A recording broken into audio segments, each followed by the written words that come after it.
साथियों नमस्कार। साथियों आज हम बात करेंगे नींबू घास की, जिसको लेमन ग्रास या सिम्बोपोगोन कहते हैं। ये घास परिवार का पौधा है और एशिया, अफ्रीका, ऑस्ट्रेलिया के जो उष्णकटिबंधीय क्षेत्र हैं उनमें पाया जाता है। कुछ प्रजातियों का प्रयोग तो खाना बनाने वाली चीज़ों में, दवाइयों में भी किया जाता है इसकी घास का।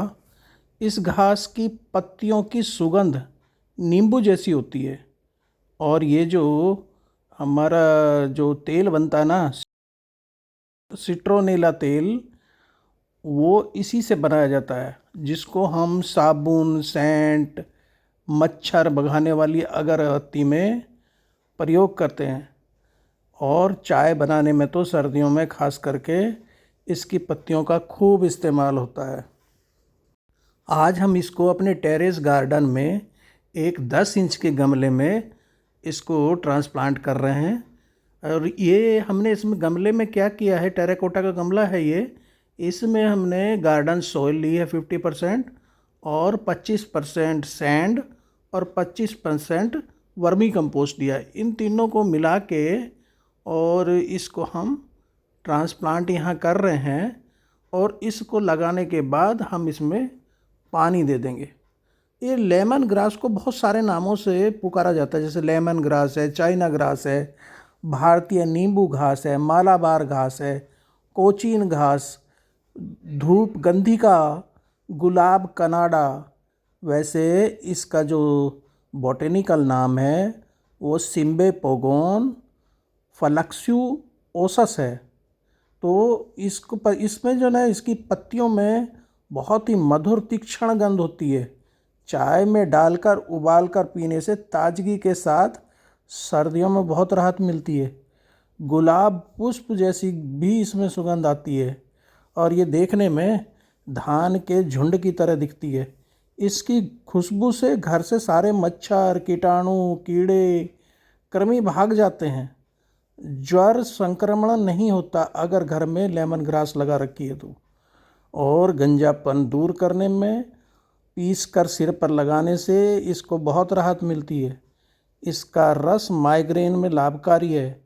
सूंघने से मन प्रसन्न होता है और ये आलस्य को, इसकी चाय आलस्य को दूर करती है, थायराइड का नाश करती है। काढ़ा बनाकर अगर पी लें तो थायराइड नाशक है ये। शैम्पू, हेयर स्पा, त्रिफला चूर्ण, हेयर ऑयल, डिटॉक्स क्वाथ, हेयर थेरेपी, इनमें बहुत ही फ़ायदेमंद है। ये तो जादुई घास है, इसे बोला जाता है, जिसे कहते हैं ना, घास एक और फ़ायदे अनेक। तो ये एरोमेटिक प्लांट है, सुगंधीय पौधा है और इसकी खेती भी किसान बड़े स्तर पर अब करने लगे हैं। जिस तरह मेंथा की खेती करते हैं ऐसे ही इसकी लेमन ग्रास की खेती कर रहे हैं। मुनाफे का सौदा है क्योंकि ये एक हर्बल खेती है। खाने पीने की चीज़ों में इसे फ्लेवरिंग के लिए इस्तेमाल करते हैं, जैसे चाय में इसमें एक फ्लेवर आ जाता है इसके डालने से, हर्बल चाय होती है। और डिओड्रेंट साबुन होते हैं ना, उनमें, सौंदर्य प्रसाधनों में इसको सुगंध के रूप में इस्तेमाल किया जाता है। एंजाइटी कम करने में इसको प्रयोग करते हैं। कोलेस्ट्रॉल कम करती है, इन्फेक्शन रोकती है, दर्द निवारक, सर दर्द, जोड़ों के दर्द में काम आती है, हाई ब्लड प्रेशर को कंट्रोल करती है। उल्टी, ज्वर, पेट दर्द, गैस, पेट फूलना, कब्ज, अपच, इनमें बहुत लाभदायक है। और जो बॉडी डिटॉक्सिफिकेशन के लिए बहुत ही बढ़िया है। यूरिक एसिड के स्तर को कम करती है।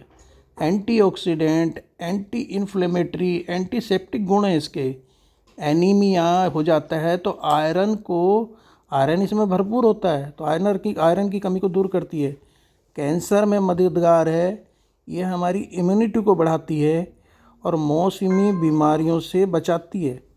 साबुन, तेल, perfume, hair oil, balm, cosmetic में इस्तेमाल हो रहा है इसका। इसके अंदर बहुत सारे पोषक तत्व जैसे carbohydrate, calcium, iron, magnesium, phosphorus, protein, protein, sodium, vitamin, zinc ये पाए जाते हैं भरपूर मात्रा में, इसमें ये पोषक तत्व पाए जाते हैं। जहाँ तक इसको लगाने की बात है, जैसे कि हमारे यहाँ देखो गमले में हमने इसको लगा रहे हैं, गमले में भी लगा सकते हैं आप, ग्रो बैग में लगा सकते हैं। तो कम पानी वाले स्थानों में ये बहुत अच्छे से हो जाती है और मुनाफे का सौदा है। ना इसे ज़्यादा पानी चाहिए, कीट रोग इसमें लगते नहीं, जानवर इसको खाते नहीं, 12 मासी पौधा है और इसकी जो परिवार है पोएसी परिवार है, तो इसको हमें ज़रूर लगाना चाहिए।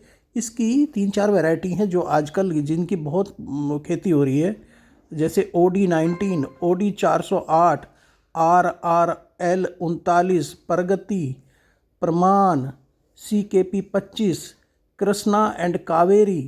तो इसके ये जो खेती इसकी होती है ना, सैंडी लोम सॉइल में इसकी खेती बहुत बढ़िया होती है। और सीड से और प्लांटिंग, इसमें अगर सीड हम लगा रहे हैं तो हाँ, और या इसकी ट्रांसप्लांटिंग हम कर रहे हैं तो धान की तरह इसकी भी ट्रांसप्लांटिंग हम करते हैं, तो 1 हेक्टेयर में 55,600 स्लिप्स, जैसे ये हमने लगाई है ऐसे 55,600 स्लिप्स लगेंगी अगर हम इसे 60 × 30 सेंटीमीटर की दूरी पे लगाते हैं।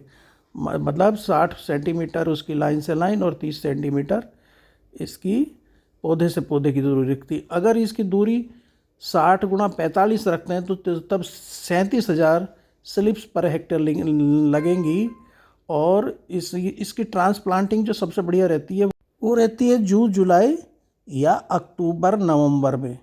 अब इसकी खेत की तैयारी करके 20 से 25 टन प्रति हेक्टेयर के हिसाब से सड़ी हुई गोबर की खाद मिला दीजिए और 50 किलो प्रति हेक्टेयर इसमें नाइट्रोजन दे दीजिए। और इसमें सिंचाई की जहाँ तक बात है, 7 से 15 दिन के अंतर पे इसमें पानी देते रहिए। और ये जो है पहली कटाई इसकी 6 महीने बाद मिल जाती है और इसके बाद फिर 4-4 महीने पे इसकी कटाई मिल जाती है।